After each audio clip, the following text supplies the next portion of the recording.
Claus Philipp Maria Schenk Graf von Stauffenberg was born on November 15, 1907, into one of Germany's oldest aristocratic families.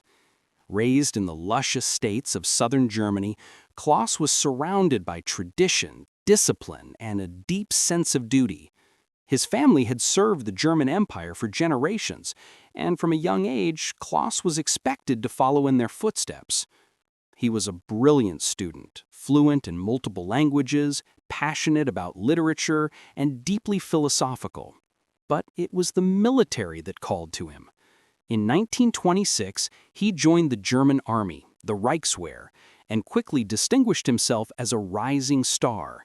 His superiors noted his intelligence, charisma, and unwavering loyalty to Germany. When Hitler came to power in 1933, Stauffenberg, like many officers, was cautiously optimistic. He believed in restoring Germany's strength and dignity after the humiliation of World War I. But he was no blind follower. As the Nazi regime grew more radical, Claus began to question its morality. During the invasion of Poland in 1939 and later in France, Stauffenberg served with distinction. He was promoted rapidly, earning the respect of his peers. Yet behind the medals and accolades, he was growing increasingly disturbed. He witnessed the brutal treatment of civilians, the execution of prisoners, and the rise of a cult-like devotion to Hitler. It was not the Germany he had sworn to protect. In 1943, while serving in North Africa, tragedy struck. A landmine explosion tore through his vehicle. Claus lost his left eye, his right hand, and 2 fingers on his left hand. He was barely alive when medics pulled him from the wreckage. For most men, it would have been the end. But for Stauffenberg, it was a rebirth.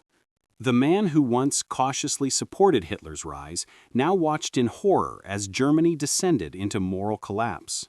The Nazi regime, once hailed by many as a force of national revival, had become a machine of terror.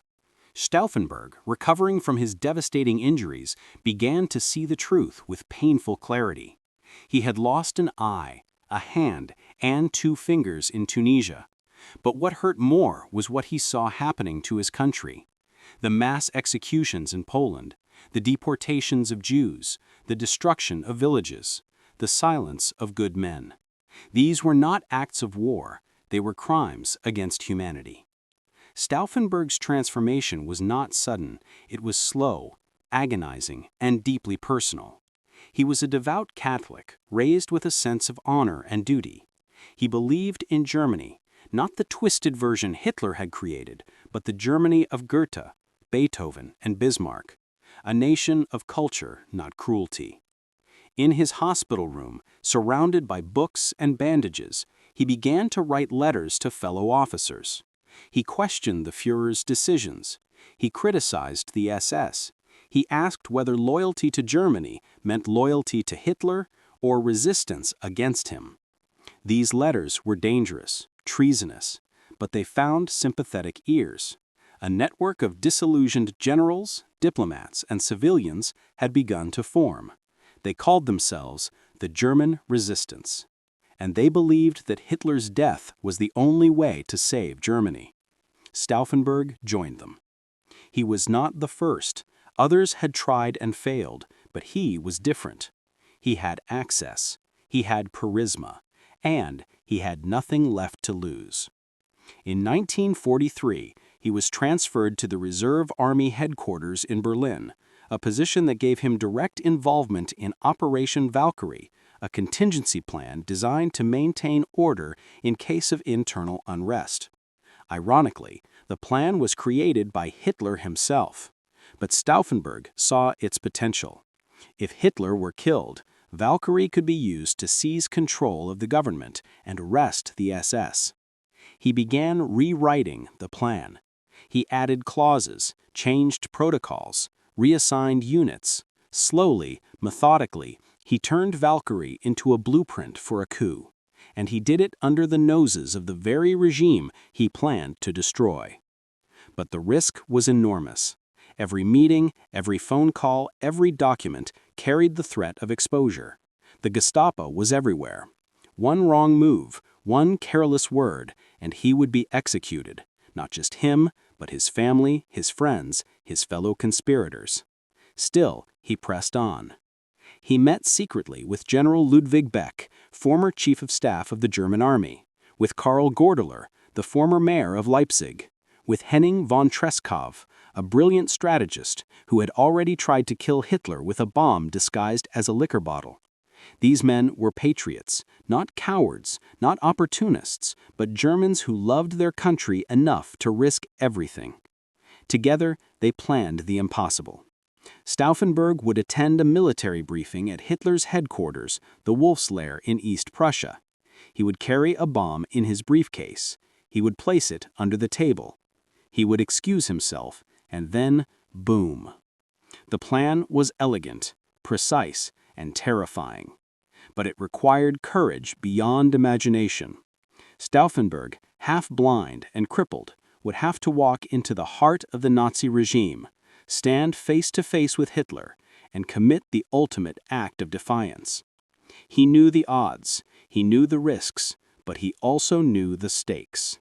If he succeeded, the war might end, millions might be saved, Germany might be redeemed. If he failed, he would die, and so would everyone who stood with him. He made his choice. By early 1944, Claus von Stauffenberg had become the central figure in the most daring conspiracy of the Third Reich. His injuries had not slowed him, they had sharpened his focus. With one eye, one hand, and a burning sense of duty, he was now the man who would carry the bomb. Operation Valkyrie had originally been designed by the Nazi High Command as a contingency plan to maintain order in case of civil unrest. It gave the Reserve Army the authority to take control of key government buildings, communication hubs, and military units. But Stauffenberg saw something else in it, a legal framework for a coup. He rewrote the plan. With meticulous care, he inserted clauses that would allow the Reserve Army to seize power not in defense of Hitler, but in the event of his death. The SS would be declared traitors. The Nazi Party would be dissolved. A new government would arise, one that could negotiate peace with the Allies and save Germany from total destruction. But for Valkyrie to be activated, Hitler had to die. The conspirators debated endlessly. How could they get close enough? How could they be sure he was dead? Would the SS retaliate before the plan could be executed? Stauffenberg volunteered. He had recently been promoted to Chief of Staff of the Reserve Army, a position that gave him access to Hitler's military briefings. He would attend one at the Wolfschanze, the Wolf's Lair, Hitler's heavily guarded headquarters in East Prussia. There, he would carry a bomb in his briefcase, place it near Hitler, and walk away. It was suicide, but he accepted it without hesitation. The bomb was British-made, a plastic explosive with a timed detonator. Because of his injuries, Stauffenberg couldn't arm it himself. He practiced endlessly, using his remaining fingers and teeth to crush the acid capsule that would trigger the fuse. Every movement had to be perfect. There would be no second chance. The plan was set for July 11, 1944, but Hitler canceled the meeting. Then again on July 15th, another cancellation. Each delay increased the risk. The Gestapo was closing in. Several conspirators had already been arrested. If they waited too long, the entire network could be exposed. Finally, a new date was set, July 20th. Stauffenberg would fly to the Wolfschanze that morning. He would carry the bomb in a leather briefcase, he would place it under the table during the briefing, then he would excuse himself, leave the room, and wait for the explosion. Meanwhile, in Berlin, the other conspirators would activate Valkyrie. Troops would seize control of the government. SS leaders would be arrested. A new Germany would be born. It was the most audacious plan of the war. And it all depended on one man, one bomb, and one moment. July 20th, 1944. The morning was humid in East Prussia. The pine forests surrounding the Wolfschanze, Hitler's heavily fortified headquarters, stood silent, unaware that history was about to tremble. Claus von Stauffenberg boarded a military plane in Berlin, carrying a leather briefcase. Inside was a British-made explosive primed to detonate with a timed fuse. His heart pounded, but his face was calm. He had rehearsed this moment in his mind 1,000 times. Now it was real. He arrived at the compound around noon. Security was tight. Armed guards, checkpoints, dogs. But Stauffenberg was a high-ranking officer. His injuries gave him an air of sacrifice. No one suspected him. The briefing was held in a wooden hut, not the usual concrete bunker. It was a last-minute change. The room was cramped, with a long oak table in the center. Hitler stood at the far end surrounded by generals and aides. Maps covered the walls. The air was thick with sweat and tension. Stauffenberg entered, greeted the Führer, and took his place near the center of the table. He set down his briefcase, carefully, deliberately, near Hitler's legs. Then, feigning a phone call, he excused himself and stepped outside. He walked briskly toward his car, heart racing. Behind him, the seconds ticked away. At 12:42 p.m., the bomb exploded. The blast tore through the hut, killing one officer instantly and injuring several others. The walls collapsed. Smoke billowed into the forest. Screams echoed through the compound. But Hitler survived. Miraculously, he had been shielded by the thick oak table. He suffered burns, a perforated eardrum, and minor injuries, but he was alive. Stauffenberg, watching from a distance, saw the smoke and assumed success. He radioed Berlin, "Hitler is dead." The coup was on. He flew back to the capital where the other conspirators began activating Operation Valkyrie. Troops were mobilized, arrest orders were issued, communications were seized. But the illusion was short-lived. By evening, Hitler had recovered enough to speak on the radio. His voice, hoarse but defiant, shattered the conspirators' hopes. He declared, "I am alive, and I will crush this treason." The coup unraveled. Stauffenberg, still believing the plan could succeed, tried to rally support, but confusion spread. Some officers hesitated, others defected. The SS regained control. By midnight, the conspirators were arrested. Claus von Stauffenberg had come within inches of changing history, but fate and a table leg had intervened. The explosion at the Wolf's Lair should have changed the course of history, but fate, cruel and precise, had other plans. Adolf Hitler survived. The oak table leg, thick and solid, had deflected the blast. Though 4 officers were killed and several others wounded, Hitler emerged with only minor injuries, a perforated eardrum, singed hair, and bruises. His uniform was torn, his face bloodied, but he was alive. Within hours, the Nazi propaganda machine roared to life.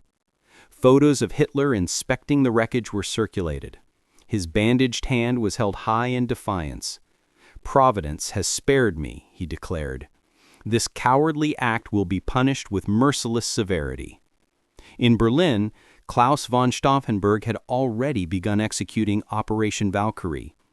Believing Hitler was dead, he and his co-conspirators issued orders to arrest SS leaders, seize radio stations, and take control of government buildings. Troops loyal to the Reserve Army moved swiftly, but confusion spread like wildfire. Some officers hesitated. Others demanded proof of Hitler's death. Rumors swirled. Was he dead, wounded, alive? Then came the broadcast. At 7 p.m., Hitler's voice crackled through the radio. "German people, I speak to you today after surviving an assassination attempt. I am alive, and I will ensure that justice is served."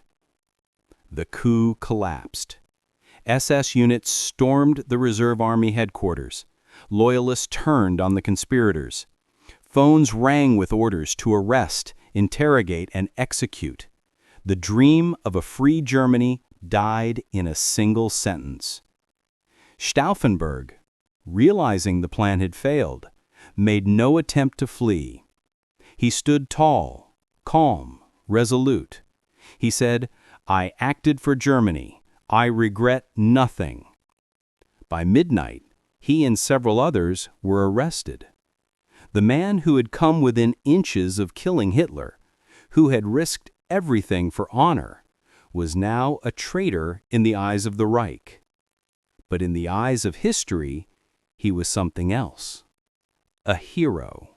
It was past midnight on July 20th, 1944.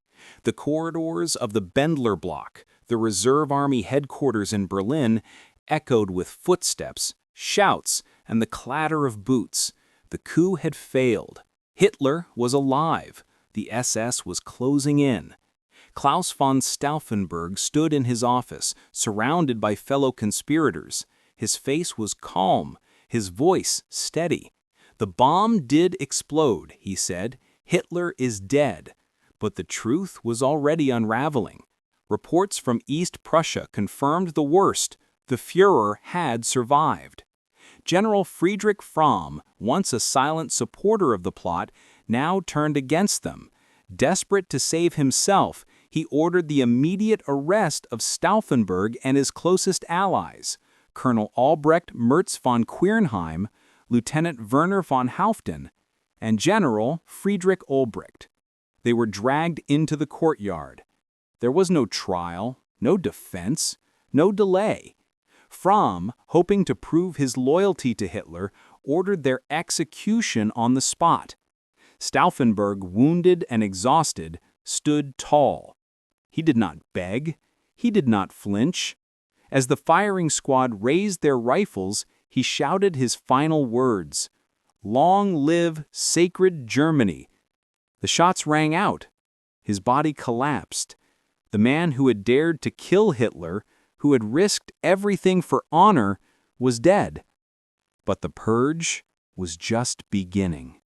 Over the next days and weeks, the Gestapo launched a brutal crackdown. Thousands were arrested, tortured, executed. The conspiracy had reached deep into the military, the government, even the aristocracy. No one was safe.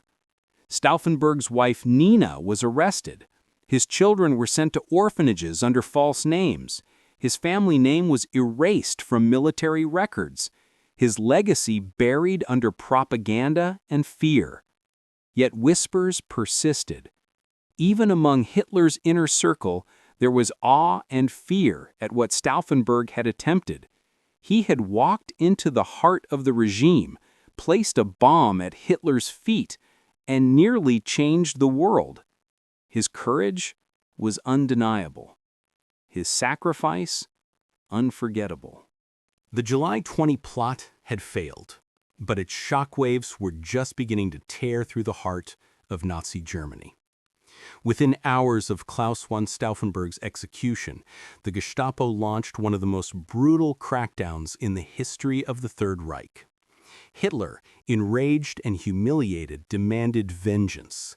"This was treason of the worst kind," he growled, "and it will be rooted out without mercy."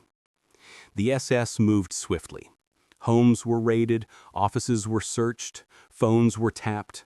Thousands were arrested, not just military officers, but judges, priests, professors, even teenagers. Anyone remotely connected to the conspirators was dragged into the net. The People's Court, led by the fanatical judge Roland Freisler, became a theater of terror. Trials were held in secret. Defendants were mocked, screamed at, denied legal counsel.